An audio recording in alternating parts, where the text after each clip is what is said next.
Magandang gabi po, Luzon, Visayas at Mindanao.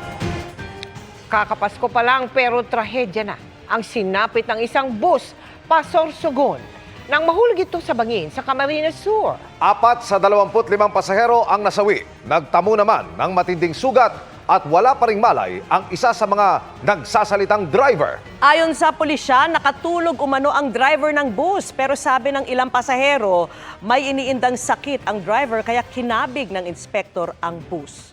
Nakatutok si Rafi Tima.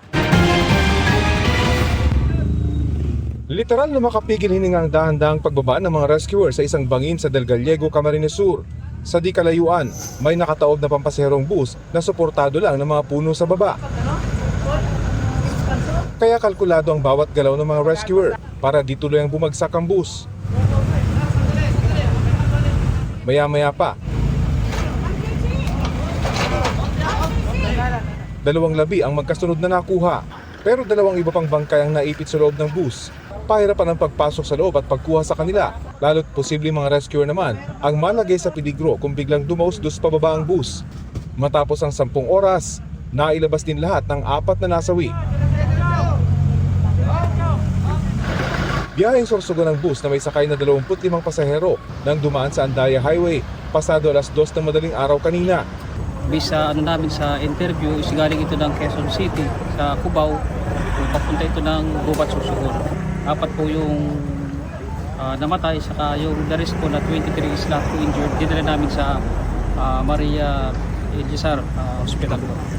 Patuloy pa ang investigasyon, pero sa inisyal na impormasyon, lumalabas na nakatulog umano ang driver, kaya ito nawala ng kontrol sa pagmamaneho. Sa kayon po, ito talaga ang pinaka medyo tragic po itong incident.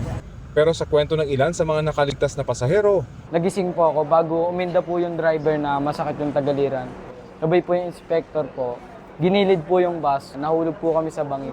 Parang na inatake yung driver. Tapos ngayon hindi na makontrol nung inspector. Inspector. Kinabig niya kasi nasa kaliwan side na siya eh. Tapos tinodo ng kabig dito sa pakanan. Kaya dumidiretso na kami sa bangin. nahulog ang bus at pumaligtad sa bangin na may lalim ng 26 hanggang 30 metro. Ilang pasahero ang naghanap ng paraan para makalabas at makahingi ng tulong. Sumanap po kami ng paraan para mabasag po yung windshield ng bus. Nakakuha po kami ng fire extinguisher para basagin po yung unahan ng bus. Pag-akit po namin, nakahanap po kami ng tindahan. Doon po kami humingi ng tulong. Sakto pong 1 kilometer na lang po yung police station. Ang ilan sa 21 pasaherong nasugatan, nakalabas na ng ospital. Ang isa naman sa 2 driver, malala ang tinamong sugat at wala pa ring malay. Inaalam din kung nagkaproblema ba sa makina ng bus bago ito ibinyahe. Nag-iimbestiga na rin ang LTFRB. Pinagpapaliwanag na rin ito ang kumpanya ng bus. Para sa GMA Integrated News, Rafi Tima, nakatutok, 24 oras.